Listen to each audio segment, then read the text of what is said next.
안녕하세요. 북튜버 신이입니다. 반갑습니다. 네, 오늘 제가 낭독할 책은요, 좀 새로워요. 제가 이제 학원에서 어린이 스피치 지도를 많이 하잖아요. 그러니까 어린이뿐만 아니라 이제 성인까지 다양하게 지도를 많이 하는데, 방학 때는 특히 어린이들이 많이 수업을 들으러 와요. 얼마 전에 방학 기간 이제 끝나고 아이들이 다 개학을 했는데, 어린이들을 위한 제가 도서를 하나 준비를 해봤어요. 나를 닮은 친구 AI. 이거 되게 좀 재밌더라고요. 예, 그래서 이렇게 보면은 이 아이들의 책은 대화 형식으로 대화체로 이렇게 좀 많이 나오잖아요. 요거 참 재밌어서 하나 소개를 해드리고 싶어서 갖고 왔어요. 인간을 닮고 싶은 로봇 AI. 감정을 잃어가는 대신 감정을 알아가는 AI 로봇들이 들려주는 8가지 꿈과 사랑 이야기. 그래서 아이들 대상으로 나온 책이고요.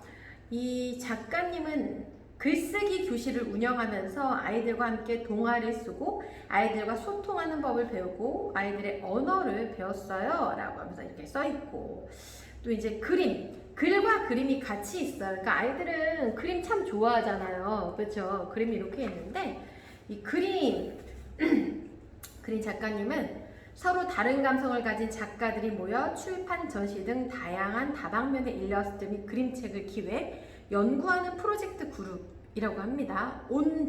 온정랩에서 이 그림을 맡아서 진행을 했습니다. 자, 일단은 여기에 참여 작가가 5분이신데요. 김수연 작가님, 박연경 작가님, 이수연 작가님, 이여희 작가님, 정수 작가님. 네, 이렇게 해주셨어요. 자, 일단은 이거는 제가 좀 어떤 식으로 낭독을 해볼 거냐면은, 굉장히 이것도 빨리 읽었거든요. 아이들 책이라 뭐 그림도 있고 글이 많지 않아서 아이들의 정말 동심에 맞게 제가 한번 아이들의 눈높이에 맞춰서 낭독을 한번 해보겠습니다. 잠깐만요. 나를 닮은 친구 AI.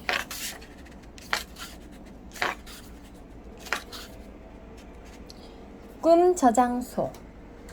어쩌면 나도 사람이었을지 몰라. 재민이처럼 꿈을 잃어버려서 로봇이 된 것은 아닐까? 내가 원래 사람이었다면 잃어버린 나의 꿈은 무엇인지? 그걸 찾으면 난 다시 사람이 될 수 있을까? 인공지능 로봇 로디릭. 어두운 밤. 로디릭은 공중에 떠있는 둥근 놀이터를 올려보고 있다. 보름달처럼 공중 놀이터는 은은한 빛을 뿜으며 서서히 돌고 있다. 로드릭은 오늘 밤을 기다렸다. 놀이터로 들어갈 기회를 노리고 있었던 것이다. 분명 어떤 음모가 놀이터 안에서 일어나고 있었다. 로드릭은 반드시 그것을 알아내겠다고 다짐했다. 오늘 밤은 반드시. 깜깜한 하늘. 유난히 빛나는 별 하나가 길을 안내하듯 공중 놀이터 위에서 반짝였다.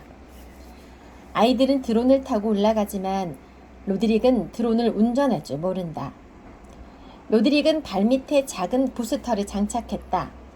3단 제어 장치를 이용해 조용히 공중으로 떠올랐다. 놀이터 문은 굳게 닫혀 있었다. 로드릭은 재빠르게 재민이의 전자회원증을 출입문 앞으로 내밀었다. 상냥한 여자 목소리가 흘러나왔다. 회원번호 2907 안재민 어린이. 지금은 놀이터 이용 시간이 지났습니다. 내일 이용해 주세요. 그걸 누가 모르나? 로드릭은 재민이의 전자회원증으로 긴급구조 요청을 하였다. 어린이가 긴급구조 요청을 하면 모든 출입구는 열리게 되어 있다. 그 점을 이용하려는 것이다. 과연 문이 열릴 것인지 초조했다. 만약 이 방법이 실패한다면 경찰에게 체포되는 것은 시간 문제다. 시간이 느리게 가는 것 같았다. 잠시 후 출입문은 순조롭게 스르르 열렸다. AI 출입문은 긴급구조가 먼저라고 판단한 것이다. 로드릭은 무사히 놀이터 안으로 들어섰다. 출입구가 밝아지면서 놀이터 AI 경찰관이 나타났다. 전자총을 옆에 찬 AI 경찰관은 로드릭을 스캔하면서 다소 딱딱하게 말했다. 이름은 로드릭. 회원번호 2907. 안재민의 숙제 도우미 로봇이군. 여기는 AEI 금지구역이다. 로드릭의 정체가 바로 드러났다. 로드릭은 당황했지만 최대한 침착한 태도로 대답했다. 재민이가 저에게 전자회원증을 주면서 잃어버린 물건을 찾아오라고 했습니다. 숙제를 해야 해서요. 로드릭은 AI 경찰관이 믿어주길 바랬다. 로드릭은 긴장해서 두 눈을 따로따로 깜빡였다. 만약 거짓말이 밝혀지면 바로 체포될 수 있는 일이다.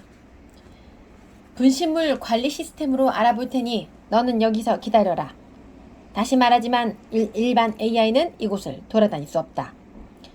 AI 경찰관의 목소리가 다소 부드러워졌다. 로드릭은 알았다고 대답했다. 그러나 로드릭의 계획은 따로 있었다. AI 경찰관이 사라지자 로드릭은 오른쪽 통로로 재빠르게 뛰었다. 꿈을 찾아야 해. 그것이 이 음모를 푸는 열쇠일 거야.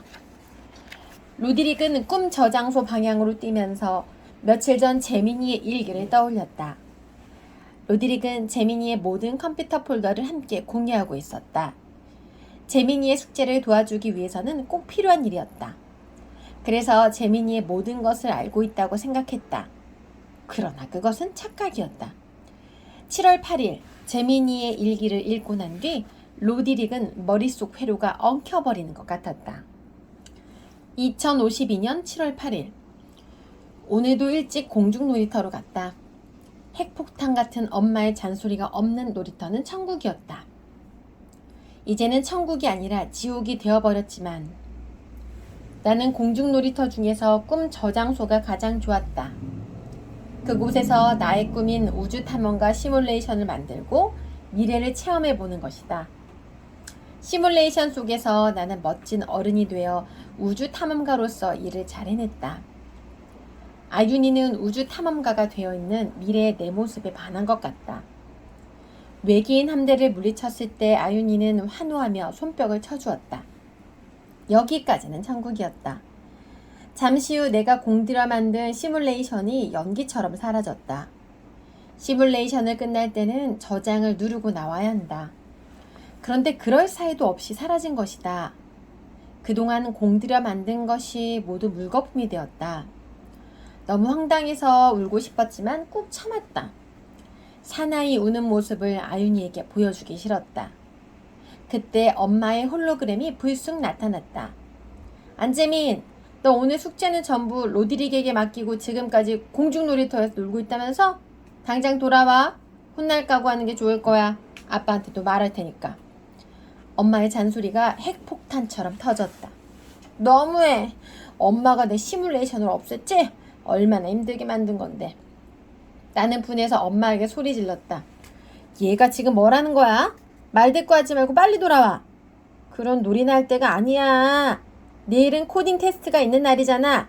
로드릭과 연습해야지. 엄마는 조금도 미안해하지 않고 오히려 더 큰 소리를 쳤다. 하지만 엄마가 내 미래의 시뮬레이션을 망가뜨린 것은 분명했다. 시뮬레이션이 사라지자마자 갑자기 나타난 것이 그 증거이다. 미래의 우주 탐험가 된 멋진 내 모습이 아윤이 앞에서 순식간에 사라졌다. 꿈이 사라졌으니 나는 이제 내가 아니다. 나는 로봇이다. 엄마의 조종을 받는 로봇이다. 두고 보자. 내가 어른이 되면 반드시 복수할 테다. 엄마가 용서해달라고 눈물을 뚝뚝 흘려도 절대로 용서하지 않을 것이다. 나는 시뮬레이션 맨 끝에 아윤이와 결혼하는 장면을 계획하고 있었는데 엄마가 다 망쳤다. 그러니까 엄마는 아윤이에게도 사과해야 한다. 그러기 전에는 절대 용서하지 않을 테다. 로드릭은 기억장치에 저장된 재민이의 글을 다시 읽었다.